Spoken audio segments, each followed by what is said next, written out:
America के बीच इन दिनों रिश्ते खराब हो रहे हैं, लेकिन क्या यह इतने खराब हो गए हैं कि भारत में जीएल बैन करने की सोच रहा है अमेरिका? यह सवाल उठा है खान सर के नाम से मशहूर फैजल खान के एक वायरल वीडियो से। वीडियो में खान सर ने दावा किया कि अमेरिका से रिश्ते खराब हुए तो वह भारत में जीमेल बंद कर सकते हैं और भारत को ज़मीन पर ला देंगे। यही नहीं, इसमें यूपीआई, फेसबुक और व्हाट्सएप जैसे ऐप्स भी ठप हो जाएंगे। यहाँ तक कि फ़ोन भी बंद होने लगेगा, यानी कि फ़ोन भी कम चलने लगेगा। वीडियो वायरल होने के बाद सोशल मीडिया पर लोग खान सर पर बरस पड़े। हर कोई उन्हें बताने लगा कि जीएल बंद होने से यूपीआई का कोई मतलब नहीं है। मतलब कि अगर जीमेल बैंड भी होता है तो यूपीआई पे उसका कोई असर नहीं पड़ेगा, यूपीआई बंद नहीं हो सकता।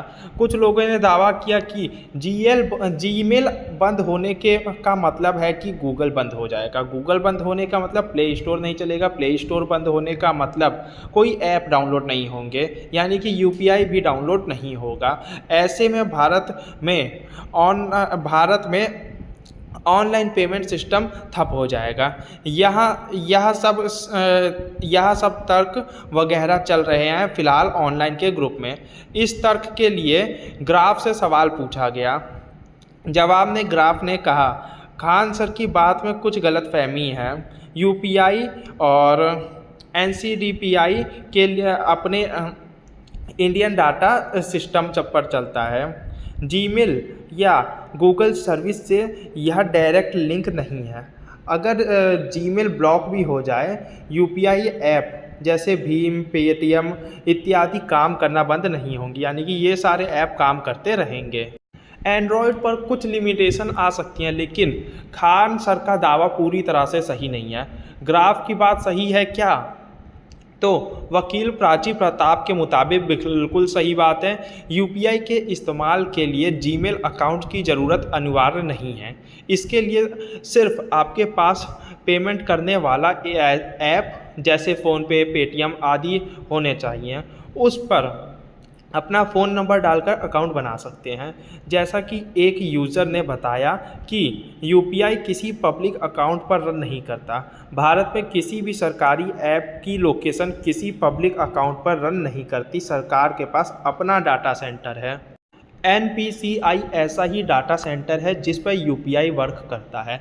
एनपीसीआई यानी national payments corporation of India एक गैर लाभकारी कंपनी है, यानी कि ये कंपनी बिल्कुल अपना प्रॉफिट नहीं लेती, जो रिजर्व बैंक और भारतीय बैंक के मिलने से 2008 में बनाई गई थी, ताकि पूरे भारत में डिजिटल भुगतान और पैसे के लेन देन को सरल और सुरक्षित बनाया जा सके।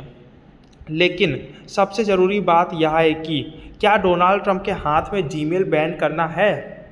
इंडिया टाइम्स की रिपोर्ट्स के हिसाब से किसी भी देश, भारत या किसी भी देश में डोनाल्ड ट्रंप जीमेल बैन कर सकते हैं, ऐसा कहीं नहीं है। जीमेल यानी कि गूगल जो है वो एक प्राइवेट कंपनी है, गूगल की एक प्राइवेट कंपनी है। ट्रंप इतना कर सकते हैं कि वह गूगल पर कुछ प्रतिबंध लगा दें, लेकिन भारत में जीमेल बैन करने का अधिकार सिर्फ और सिर्फ भारत सरकार के पास है। रही बात गूगल कंपनी के ऐसा करने की, तो इतना बड़ा भारत में बाज़ार है, भारत फ़िलहाल के लिए सबसे ज़्यादा जनसंख्या वाला देश बन गया है, तो गूगल कंपनी अपना ही नुकसान क्यों करेगी, अपने ही पैर पर कुल्हाड़े क्यों मारेगी।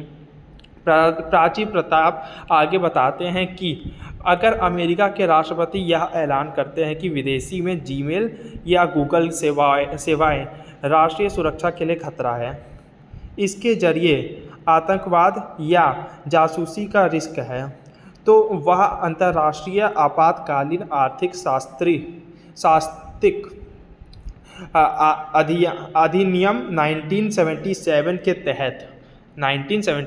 तहत कंपनियों को कुछ देशों में बंद करने का, यानी कि सेवाएं बंद करने का आदेश दे सकते हैं। इसके लिए पहले उन सभी कंपनियों के संबंध में राष्ट्रीय आपातकालीन घोषित करना होगा, लेकिन उनके लिए एक ऐप, यानी कि इस एक्ट के जरिए सिर्फ एक कंपनी को बंद करने से रोकना संभव नहीं है।